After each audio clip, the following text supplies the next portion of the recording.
I am a really big believer to tell a woman to do whatever makes you feel good. If you want to get the Botox, if you want to get the lip injections, if you want to color your hair, if you want to get the laser, if you want to do any of these things, I support you so long as you're doing it from a place of making yourself feel good for you.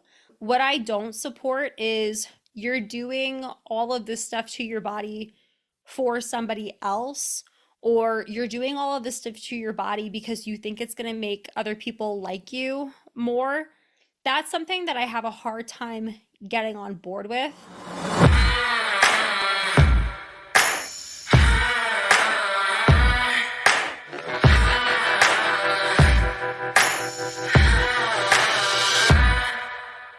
Welcome to the Dangerous Women podcast, where the intersection of fierceness and femininity fuels empowerment. Our goal is to provide women with insights to unleash their power. Grounded in the 7 principles of self-confidence, we guide women to embrace their duality, delicate as a flower, yet powerful as a bomb. I'm your host, Colleen Conlon, inviting you to join me as we explore topics on health and wellness, empowering you to embody the essence of your dangerous woman.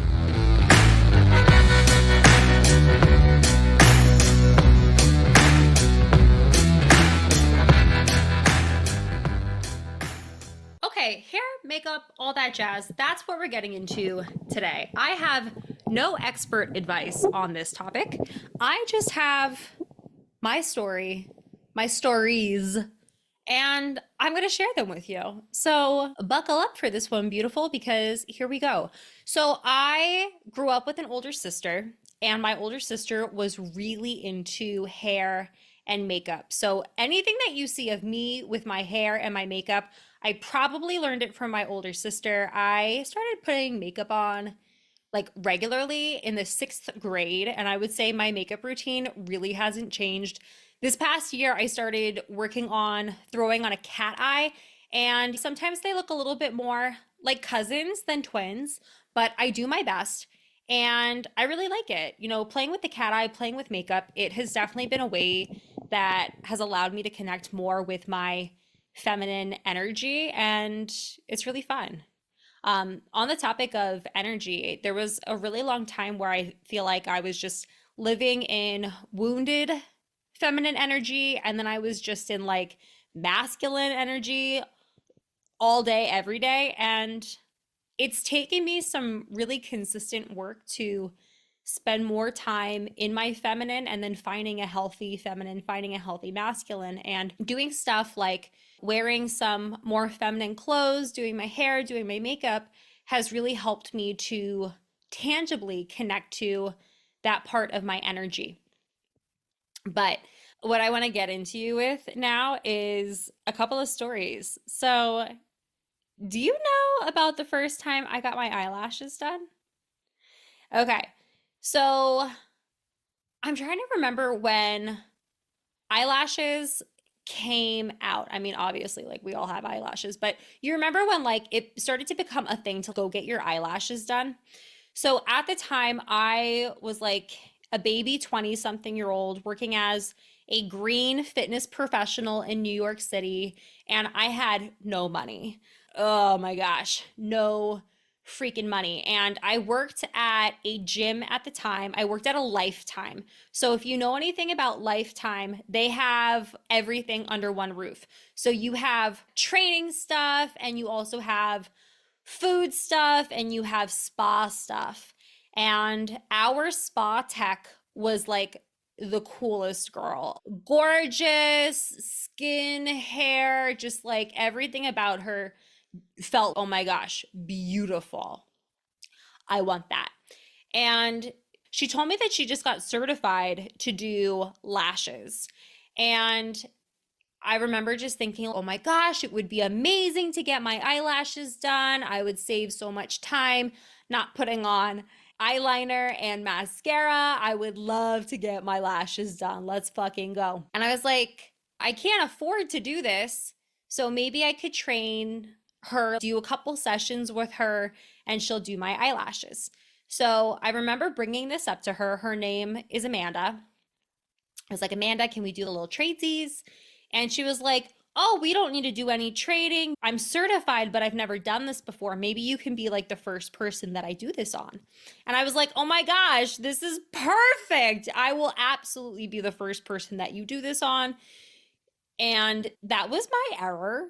That was young me error. So prior to this, I had traded some other services with Amanda. I got a couple of facials done by her and I knew I was in good hands. But I think sometimes what we forget is you could be working with a professional, somebody who is awesome at what they do, but when they're doing something for the first time, there's a little bit of a learning curve.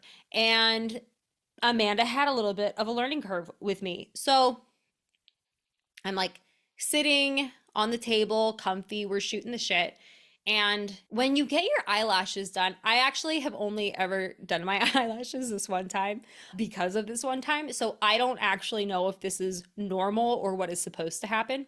But she's doing my eyelashes and my eyes are shut, right? And then we're having a good time. Everything's going well. Her energy feels calm.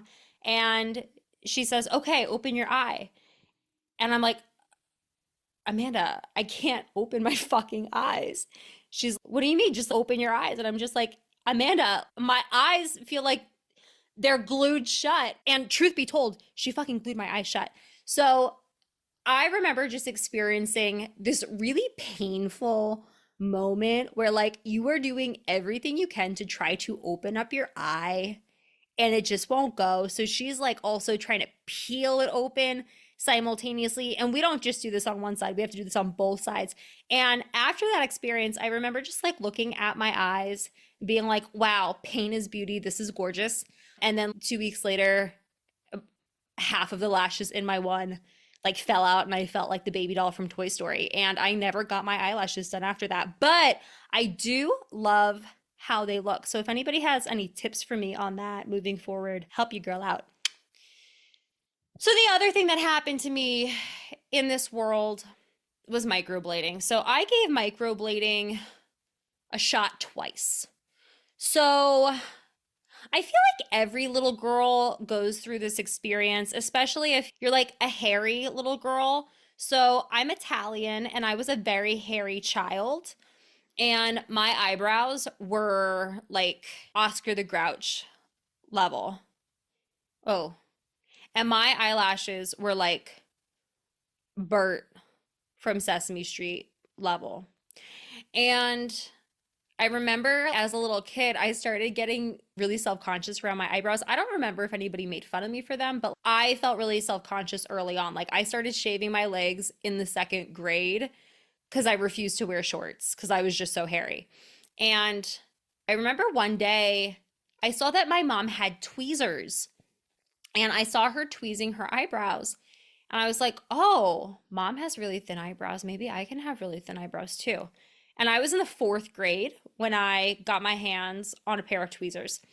And the error that I made was this: I didn't ask mom for help and I just decided to tweeze my eyebrows. So I think everybody knows that when you tweeze your eyebrows, you work from the bottom up and I worked from the top down. So I just had these really sad mustache looking eyebrows. I don't know. Imagine a goatee, like a really thin goatee that just slanted down. That was my face on my eyes, on my eyebrows. You know what I'm talking about. That was me. And yeah, I struggled with that for a while. I went through the fourth grade with like little to no eyebrows on this like downward angle. And then I started using a eyebrow pencil and I got really good with my eyebrow pencil. Most people I don't think know currently that I use an eyebrow pencil the amount that I do.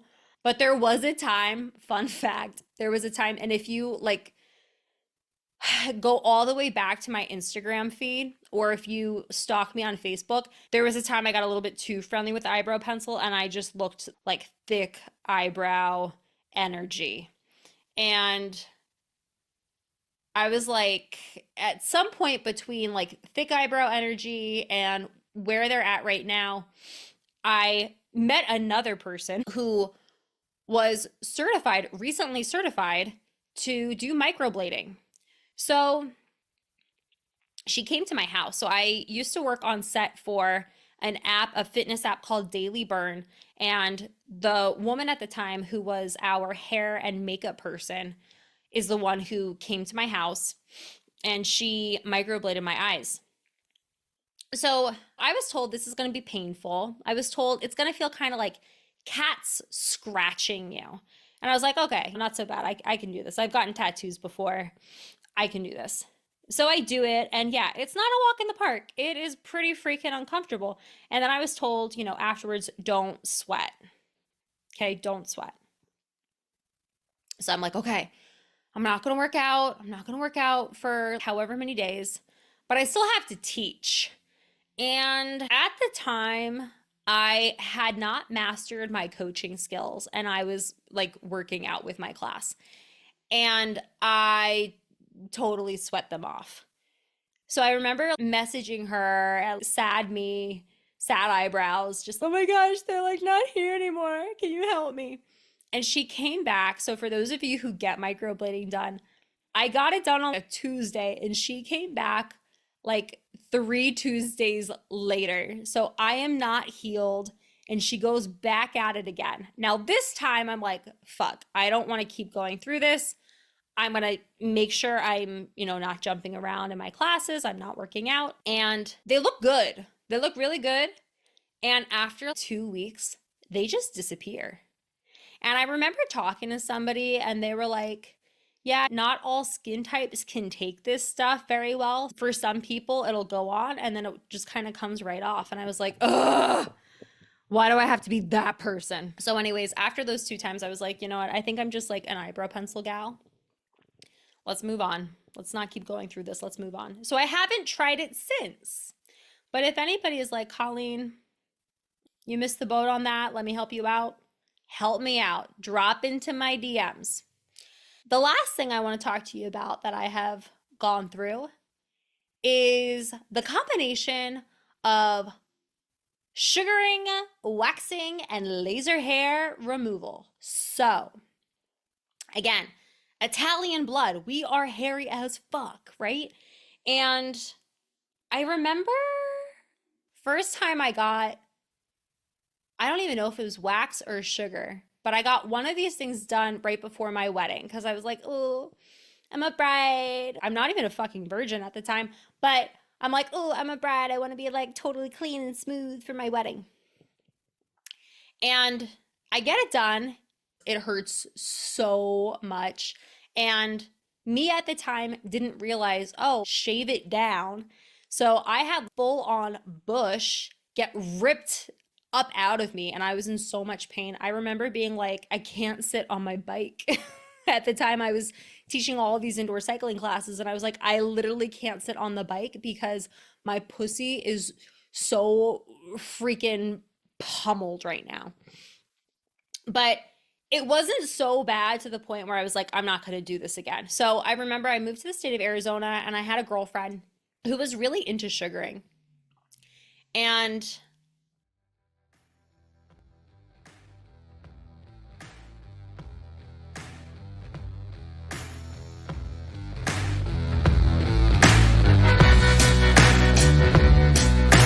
Kettlebell Catalyst, the exercise guide for women to build strength, lean muscle, and self-confidence to overcoming limiting beliefs, is a book I wrote for women to be empowered to get started with kettlebells.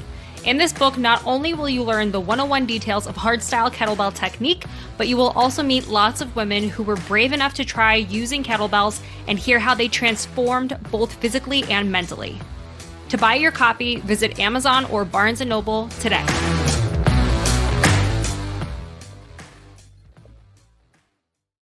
I decided, okay, I'm gonna go get this done. I'm gonna go get a package. This is gonna be great. Living in the state of Arizona, when I first moved here, I lived in a apartment complex. We had a pool, and me and Tim were just spending all of this time when we weren't in session out by the pool. And in my head, I'm just thinking, yeah, I would appreciate being clean, shaven. We're gonna be out at the pool all the time. That feels like a good choice for me. I feel like I want to do this, so I did it. And yeah, it hurt. It hurt.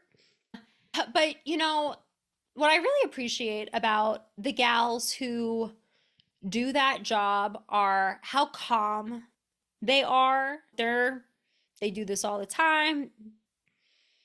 They're not freaking out. It helps me to not freak out.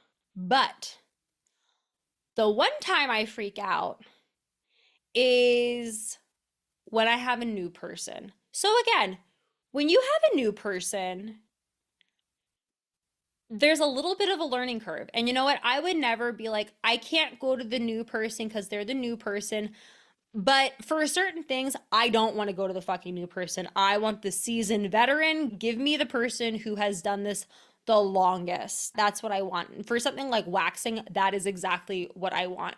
So, where I live in the state of Arizona is pretty much in the middle of nowhere. So, to get to any like town with a center is definitely a hike. So I'll jump from like location to location because it takes me the same amount of time to get anywhere based on the geography of where I live in the state of Arizona.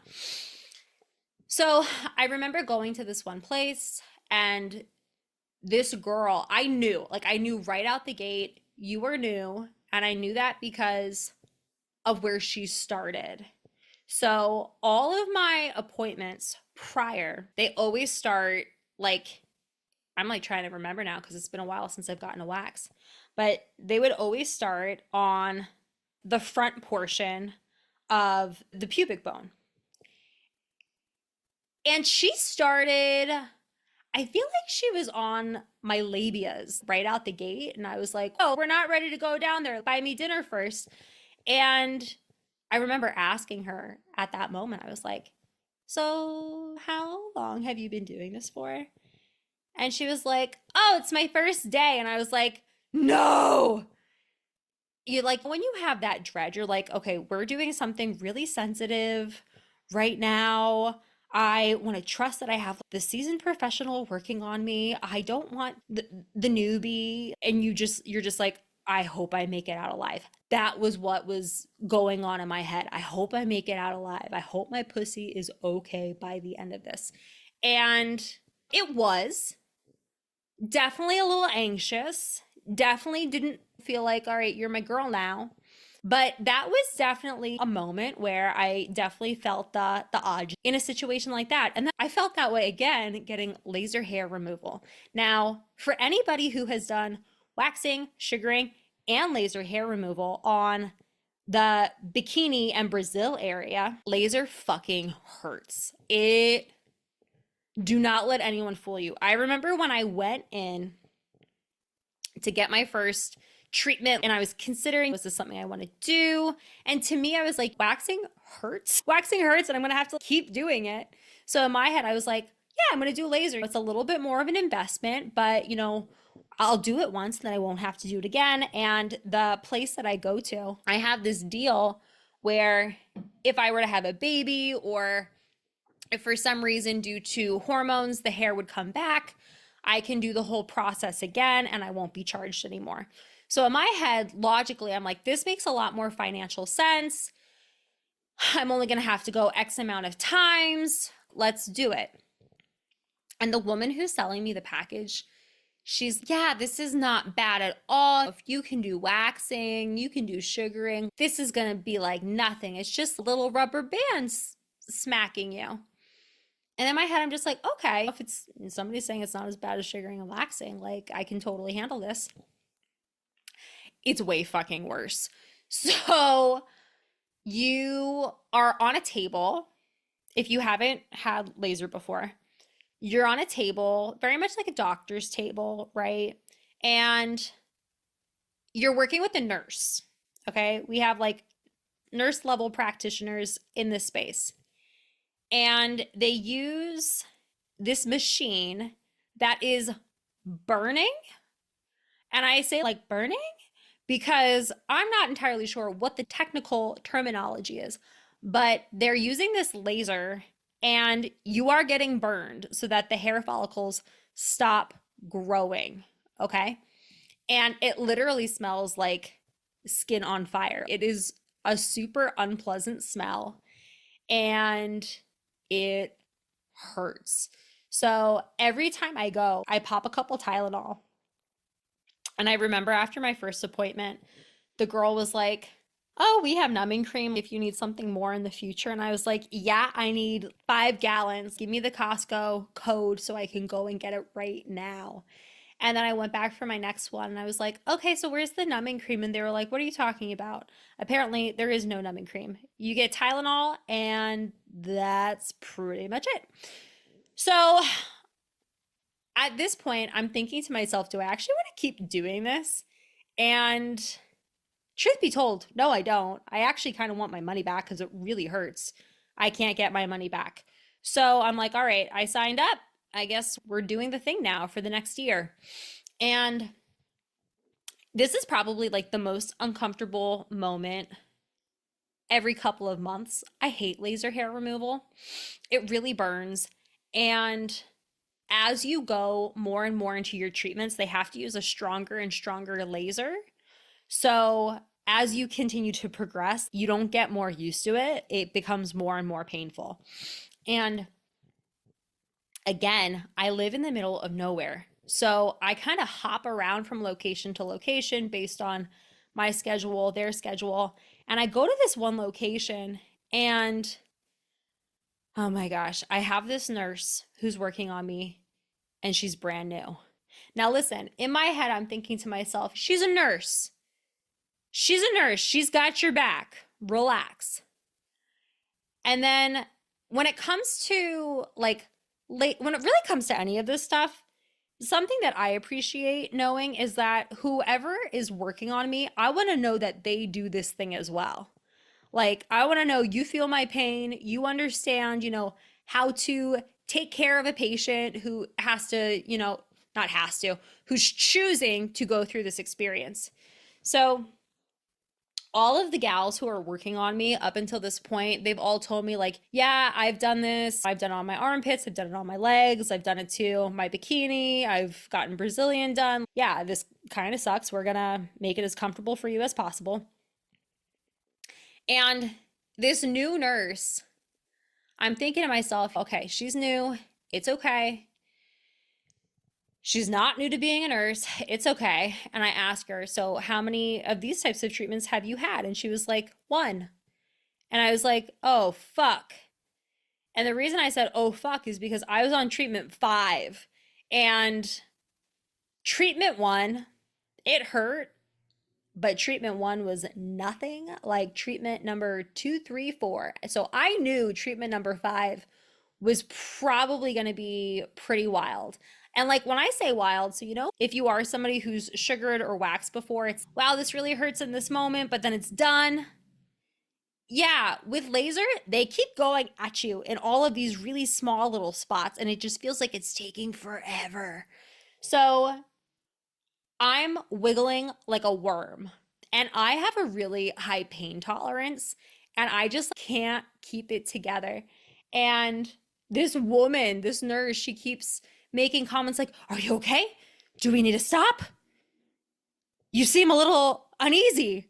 And I'm just like, woman, please just get through this treatment ASAP. I am dying here. Please stop asking me the questions. Just do the thing. Just do the thing. So, anyways, we get through it. And afterwards, I was like, okay, never again can I have somebody do this to me who has not had more treatments than me. And listen, I get it. Everybody's body is different. What's painful to me might not be as painful or might be more painful for you. But to go through that with somebody who has not experienced it to the level that I have is just like it's a no-go for me. It's a no-go for me. And those are all of the treatments I have had. When I think about, all of the different things that we have control over to alter on our bodies, I am a really big believer to tell a woman to do whatever makes you feel good. If you want to get the Botox, if you want to get the lip injections, if you want to color your hair, if you want to get the laser, if you want to do any of these things, I support you so long as you're doing it from a place of making yourself feel good for you. What I don't support is you're doing all of this stuff to your body for somebody else, or you're doing all of this stuff to your body because you think it's going to make other people like you more. That's something that I have a hard time getting on board with. If you know this is going to make you feel better, and listen, I get that a lot of people will do it because they feel insecure, but I also think some people are just like, I already feel great and I want to feel better. And it's a way to allow you to feel more confident. I'm on board with that. I just think it's really important to make sure when you are doing anything to alter your body or alter the way that you look, it's coming from a place that is your choice. It's an empowering choice, and it's not for anyone else. Especially if it's painful. Like, it's painful and you're doing it for someone else, and then like maybe they just go away. Like, that kind of sucks. Every time I get back from laser, I'm just like, Tim, look, it's for us. And he's always calling. I don't care if it looks this way or that way. Like, I love you for you. And that always feels really nice. But like for me personally, like, I want a clean pussy. I just do. Feels better, especially living out here in the heat of Arizona. But